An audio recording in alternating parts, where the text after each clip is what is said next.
दोस्तों मां तव्हांजो मेज़बान ज़ाहिद राजपर अॼु पहिरीं सेप्टेंबर आहे, अरबा जो ॾींहुं आहे 2021 ऐं असांजो प्रोग्राम सियासी कचहरी में जेको मौज़ू हूंदो आहे। अॼु जूं अख़बारूं छा थियूं लिखनि उन सिलसिले में असां वटि महिमान दोस्त जेको मौजूदु आहे सीनियर सहाफ़ी तज़िए निगार समाज सुधारक मोहम्मद क़ासिम इसरान। मोहम्मद क़ासिम इसरान तव्हांखे असां प्रोग्राम में भलीकार चऊं था ऐं अॼु अख़बारुनि ते पाण तबसरो कंदासीं त जेके बि मुख्य ख़बरूं आहिनि उहे छा थियूं चवनि, पर उनखां अॻु में हिकिड़ी रिक्वेस्ट कंदा आहियूं त जेको साम्हूं तव्हांजे स्क्रीन ते इश्तिहार अचे थो त महिरबानी करे असांजे प्रोग्राम खे लाइक कयो, कमेंट कयो ऐं जेका भरिसां घंटीअ जो निशान अचे थो त उन घंटीअ खे दॿाइण न विसारींदा।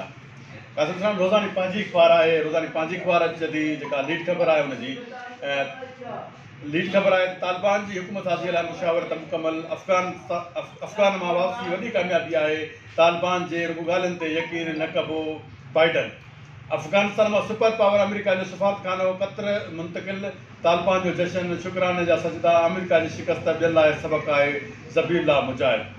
केतिरा अफ़गानिस्तान जी सूरत हाल खे जेको आख़िरी फ़ौजी हुयुसि हुनजी तस्वीर अॼाई आहे त आख़िरी फ़ौजी तव्हां वापसि थियो आहे ऐं जश्न मल्हायो आहे ॾाढो। बाइडन चए थो तालिबान जे जेको ॻाल्हियुनि ते यकीन न कबो। अमेरिका अहिड़ो मुल्क आहे जेको सॼी दुनिया ते पंहिंजो तसलुत चाहे थो। बिल्कुलु उन तसलुत जो ई नतीजो हो जो 2 सुपर पावर हुजण जे नाते अफ़गानिस्तान 20 सालनि ताईं हुननि जे जंग जे अज़ाब में पीड़ियो भोॻियो वियो आहे। हुननि जा हज़ारे लखे माण्हू क़त्ल थिया आहिनि ऐं कई बेगुनाह शहीद थिया आहिनि। इंतिहाई बेदर्दी सां अफ़गाननि जो क़त्लेआम कयो वियो आहे, हुननि खे मुल्क खां बेघर कयो वियो, ॿियनि मुल्कनि में पनाह वठंदा रहिया ऐं पंहिंजा घर घाट उजड़ कंदा रहिया थींदा रहिया। अहिड़ी हालत में अमेरिका पारां अफ़गानिस्तान मां निकिरणु उहो कहिड़ी बि दबाव तहत हुजे या रस्मी को हुजे, पर हिननि खे अफ़गानियुनि खे पंहिंजो घर वापसि मिलण जी जेका ख़ुशी आहे ऐं हुननि जी ख़ुशी में सॼी दुनिया खे शरीक हुजणु खपे। अफ़गानियुनि खे पंहिंजो घर सुठो सौन आहे ऐं हुननि खे आईंदा लाइ पंहिंजी हिकमत अमली जोड़णु, तरक़ी ऐं तरक़ियात जे लाइ मौक़ो ॾिनो वञे इहो बहितर आहे। उन सां पाड़ेसरी मुल्कनि ते जेको आदमशुमारी जो दबाव वधे पियो सो बि घटिबो ऐं जेके निधन ताइप ऐं कमाइगी जो अहसासु हो सो बि ख़तमु थी वियो। रोज़ानी कावश जी सुपर लीड सुप्रीम कोर्ट में जज सीनियरिटी ते मुक़ररु थींदा, पार्लियामानी कमेटी में तरमीमूं इतफ़ाक़ राय सां मंज़ूर, हुकूमत जो यूटर्न, पाण मुरादू नोटिस केस 3 जज ॿुधंदा, सुप्रीम जुडिशियल काउंसिल 9 ॾींहंनि में जजनि जे ख़िलाफ़ रेफरेंस जो फ़ैसिलो कंदी। छा था ॾिसो हिन अहम फ़ैसिले खे? सॼी दुनिया जी जेका अदालती कमनि जी रिपोर्ट छपी आहे उन में पाकिस्तान जो नंबर 120 आहे। माना एॾी पोइ माना हिन खां 6 सिर्फ़ु 8 मुल्क आहिनि, बाक़ी सॼ पगूं हिननि ते आहिनि त हिन मुल्क जे क़ानून खे कीअं उजाड़जे, तबाह कजे, जंहिंजा अॻे त केतिरा मिसाल आहिनि, पर हींअर जो ताज़ो मिसाल आहे त 13 14 साल नौकिरी कंदड़ माण्हुनि खे हिकिड़ी जुंबश कलम सां हटायो वियो, हिकिड़ो अहिड़ो नाल माण्हू विहारियो वियो जंहिंजे लाइ आउं ॿियो छा चवां, जॾहिं उनखे सुप्रीम कोर्ट जो चीफ जस्टिस हो पर उन सुप्रीम कोर्ट उनखे आख़िरी दावत बि न ॾिनी, इन जे लाइक़ बि न सम्झो। अहिड़े माण्हू खे मुल्क ते विहारे ऐं उनखे चीफ जस्टिस बनाए ऐं अधु लख माण्हुनि जे रोज़गार जो फ़ैसिलो वरितो वियो आहे जेको काम सूरत क़ाबिल क़बूल न आहे। उन फ़ैसिले खे न सिर्फ़ु वापसि वरितो वञे पर हिन माण्हू जूं सभी मराहतूं बंदि करे ऐं उन ख़िलाफ़ु जांच कई वञे ऐं जेको सिंध हाई कोर्ट जे चीफ जस्टिस अहमद अली शेख सां नाजाइज़ी थी उनजो पिणु अदालो कयो वञे त ही अदालती तारीख़ जो जेको कारो बाब आहे, कारो टिको आहे उहो लही सघे।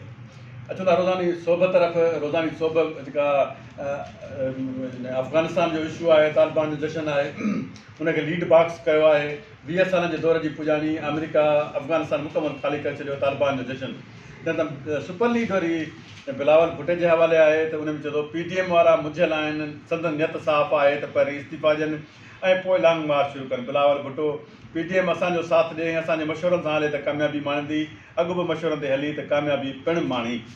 हाणे त ही अपोज़िशन त माना हुकूमत छुटो थी रहे हिकु ॿिए वटि असांजे हुकूमत साज़ी ऐं सियासी ग्राउंड में बीहण लाइ पहिरियां त बर्दाश्त जो गुण हुजणु खपे। बर्दाश्त जे गुण खां पोइ अकुलमंदी हुजे ऐं उन जी अंदरि का सिफ़बंदी हूंदी आहे जेका सभिनी मोर्चनि ते उन सियासत जा पंहिंजा दाव पेच खेॾंदी आहे। पर हाणे त पीपल्स पार्टी में मूंखे त अहिड़ो को माण्हू ई नथो सुझे जेको दाव पेच खेॾंदो हुजे। उहो ज़रदारी हिकिड़ो बीमार माण्हू आहे, उहो वेठो आहे, उन जे सलाहनि वेठल माण्हू जे सलाहुनि ते कमु हले पियो। ऐं हिते त पाण में सियासी तकरार आहे, पावर शेयरिंग जो ई मथे पार्टी खां हटी करे घर में तकरार आहे। हिकिड़ी त ॻाल्हि बात हाणे PTM में 11 सियासी पार्टियूं हेॾा पीपल्स पार्टी अकेली आहे। हाणे बिलावल थो चए त असां ते जेको आहे सो हलनि इशारनि ते हलनि या हुकूमत ते हलनि, इहो कीअं मुमकिन आहे? मामिलो बिलावल जे सलाहनि सां या उनजे चवण सां न हलंदो। मामिलो जेको फ़ैसिला कुन थींदो उहो जेके हिकिड़ी सियासी बीहक जंहिंखे कुवत फ़ैसिला हुजे ऐं फ़ैसिलनि में अकुलमंदी जो दामन पकिड़े हले, अहिड़नि माण्हुनि जे फ़ैसिलनि ते बिलावल खे या ॿियनि सभिनी खे हलणु खपे। ऐं घणो हिन मुल्क में घणो कुझु भोगजी चुको आहे, पाणी घणो निकिरी चुको आहे। हाणे आईंदा ईमानदारी सां हलणु खपे, तॾहिं बि बहितर थींदो। अफ़गानिस्तान जो जेको सिलसिलो आहे उहो उन्हनि सभिनी लाइ हिकिड़ी आहे निशानदेही आहे। ग़लतियूं इंसान खे ॿोड़ींदियूं ऐं जेकॾहिं ख़ुदा मौक़ो ॾिनो आहे त पोइ सुधरी वञिजे।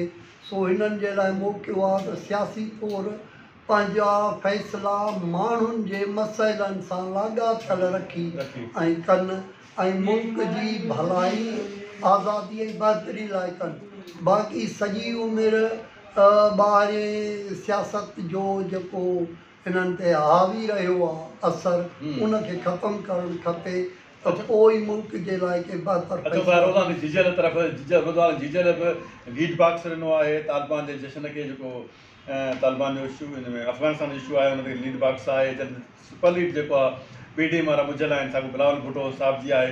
पर पाण जीजल ते थोरो नज़र विझूं था ऐं हेठि अचूं था, ॾाढी हिकिड़ी अफ़सोसनाक ख़बर असांखे मिले थी। लिङनि कंडार जी वञनि था, जंहिंमें बॉक्स ठहियलु आहे त पीर जो ॻोठ में 3 ॾींहं अॻु गुम थियल शागिर्द तशदुद थियल लाश तायो, हिकु जवाबदार गिरफ़्तार, ज़्यादती बड़ भुट्टा ॾेई मारण जो एतिराफ़। यार सिंध में छा पियो थिए? हेॾी मामिलो सिंध जो न आहे, मामिलो पाकिस्तान जो आहे। हिन पाकिस्तान जी ख़ालिक सिंध आहे। जंहिं पाकिस्तान ठाहियो उनखे ई इंसाफ़ु नथो मिले त पोइ माण्हुनि खे कहिड़ो इंसाफ़ु मिलंदो? हिते जॾहिं कानून जी सिफ़बंदी, हिते जॾहिं आइन जा फ़िक्रा अवामी भलाई तहत नथा जोड़िया वञनि ऐं उन में लाक़ानूनियत, करवा परवरी ऐं हड़खाऊं जो माहौल आहे, त अहिड़ी हालत में अहिड़ा वाक़िया पेश अचणु आम ॻाल्हि आहे। जंहिं मुल्क में थाणे जो सूबेदार हद जे MPA MLA ते हावी हुजे, हुनजे ज़हन में सिर्फ़ु इहा हुजे त SHO मुंहिंजो सलामी हुजे, उन मुल्क में कानून घुर करणु रोज़ानी इबरत चऊं था। रोज़ानी इबरत जूं लीड ऐं सुपर लीड चेंज आहिनि, जंहिंमें असांजे वज़ीर आला साहिब जो बयानु आहे जेको सुपर लीड कयो वियो आहे। अफ़गानी पनाहगीरनि खे सिंध आबाद थियणु न ॾींदासीं मामले ते वफ़ाक़ी हुकूमत सां राब्ते में आहियूं वज़ीर आला। त कसम ॿुधाईंदो तव्हांखे त इहो ई वज़ीर आला हुआ जंहिं बयानु ॾिनो त कराचीअ में जेको वॾो बदअमनी जो सबबु आहिनि उहे अफ़गानी पनाहगीर आहिनि। हाणे इहा उहा ॻाल्हि करणु तयारु न आहे त 25 लख असां अफ़गानी पनाहगीर पालियूं वठा, जेकॾहिं 25 लख उहे पंहिंजा मुल्क वञनि त 25 लख असांजा माण्हू हुते रोज़गार सां लॻंदा न पंहिंजी धरतीअ जा। उहा सिंध हुकूमत ॻाल्हि करणु तयारु न आहे। ही हिकिड़ी चवणी आहे, हिकिड़ो एतिराफ़ आहे CM जो कुझु वक़्तु अॻु में त 25 लख आहिनि, पर हिते अफ़गाननि जी आदमशुमारी 50 लख जेतिरी आहे ऐं ॿियनि धारियुनि जी आबादकारी जेका आहे सा किरोड़नि में। पर उन गैर आबादकारनि खे ॿाहिरि कढी मुल्की माण्हुनि खे अमुन इंसाफ़, मौक़े ते सहूलतूं, तरक़ियात, तइमीरात, रोज़गार ॾियण जे बजाइ सिर्फ़ु हिकिड़ो ख़्याली ॻाल्हि जेका हले पई थी। ऐं हिकिड़ी चिटी शइ आहे त वज़ीर आला आज़ादु ई न आहे, शदीद दबाव हेठि आहे, का फ़ैसिले जी खेसि क़ुवत ई न आहे। जेकॾहिं उन वज़ीर आज़ादु न आहे त आख़िरकार फ़ैसिला करे केरु थो? क़ुवत फ़ैसिला जेकॾहिं वज़ीर आला वटि हुजे त पोइ काफ़ी सारी तब्दीली ॾिसी सघिजे थी। ऐं ज़ाती तौरु ॼाणा थो त हू कुझु करणु चाहे थो, पर करे केरु उन जा उन वटि अख़्तियार ई न आहिनि। ऐं उन खां पोइ बिलावल जो हिकिड़ो ऐलान, मुंहिंजी पहिरीं चॉइस, ॿी चॉइस, टी चॉइस ही वज़ीर आला आहे। त इन मां चिटी ॻाल्हि आहे त बिलावल जे साम्हूं पार्टी जे अंदरि के अहिड़ियूं धुरियूं आहिनि जेके हिन वज़ीर आला खे वेहण ऐं कमु करणु नथियूं ॾियणु चाहिनि ऐं ज़बरदस्ती वेहारियल आहे। ही बेवसी ऐं तकरार जी हालत में वेठल माण्हू आहे, उहो को बि अहिड़ो कमु नथो करे सघे, वॾी विख नथो खणी सघे जेका पार्टी जे अंदरि खेसि निशानो बनाए। ऐं मुख़्तलिफ़ सूबनि में हुन जी ॻाल्हि ऐं मर्कज़ खे हू पंहिंजी ॻाल्हि मञाइण जी सघ ई नथो रखे त हू पंहिंजी मर्कज़ खे ॻाल्हि पाणी जे बारे में, आबादकारनि जे बारे में, लाक़ानूनियत जे बारे में, आइन जे टोड़ण जे बारे में ऐं हक़ सल्ब करण जे बारे में सारी ताक़त पार्टी वटि सिंध में हुकूमत आहे ऐं चवंदा असां एतिरा तरीक़ा लॻासीं। अब तव्हां वटि हिकिड़ो थोरो हेॾी सारी हुकूमत आहे, तव्हां पंहिंजो आइनी मुताबिक़ पंहिंजा फ़ैसिला वफ़ाक़ा वठो न। सिधी चिटी ॻाल्हि आहे त पार्टी जे अंदरि ॾुफेड़ ऐं पार्टी जे मथां डामिनेंसी का धुर अहिड़ी आहे जेका उन्हनि ते बिल्कुलु ॾाढ करे हर ॻाल्हि मञाए थिए थी। जॾहिं मुल्क सूबे जे अंदरि एहतजाज थियो त हिते धारियुनि जा इहो डोमिसाइल आहिनि, उन्हनि जा डोमिसाइल रद्द करे उन्हनि खे नौकरियुनि खां आजो कयो वञे, वापसि कयो वञे, त हू उन ते का विख न खणी सघिया। मुल्क जे अंदरि आदमशुमारी जो जेको इशू हो, जंहिं ते अवामी तहरीक सां गॾु ॿियनि सभिनी क़ौम परस्त धुरियुनि एहतजाज कयो त मुल्क जे अंदरि आदमशुमारी जो रेशो सही ॾिनो वञे, पर उहो न ॾिनो वियो। हिकिड़ी साफ़ ई साफ़ ॻाल्हि आहे त उहो ऐं जेको पीपल्स पार्टी जी हुकूमत आहे उनखे हिकिड़ो सर्किल ठाहे ॾिनो वियो आहे त हिन सर्किल में वेही कमु कंदो, हिन सर्किल खां ॿाहिरि जी तव्हांखे इजाज़त न आहे। महिरबानी कासिम सराणा। जो की अख़बारूं जेको असांजी प्रोग्राम हो जो की अख़बारूं छा थियूं लिखनि, जेके अहम ख़बरूं हुयूं उन्हनि बाबति ऐं जेको आहे सो तव्हांखे ॿुधायोसीं। ऐं उन ते जेको आहे सो सीनियर साहिबु कासिम सराणा पंहिंजो तजुर्बो पेश कयो जेका सिंध जी सूरत हाल आहे। ऐं इहो बि हिकिड़ी अहम ॻाल्हि आहे त सिंध जे वज़ीर आला खे को बि इख़्तियार न आहे, जंहिं सबबु सिंध यतीम बणियल आहे ऐं सिंध ते वफ़ाक़नि जी जेके डामिनेंसियूं आहिनि ऐं पाणी चुरायो पियो वञे, सिंध वसीलनि जी फुरलट आहे, उन ते को बि मुतहरिक एक्शन न पियो थिए। सुभाणे ताईं पंहिंजे मेज़बान ज़ाहिद राजपर खे ॾींदा इजाज़त।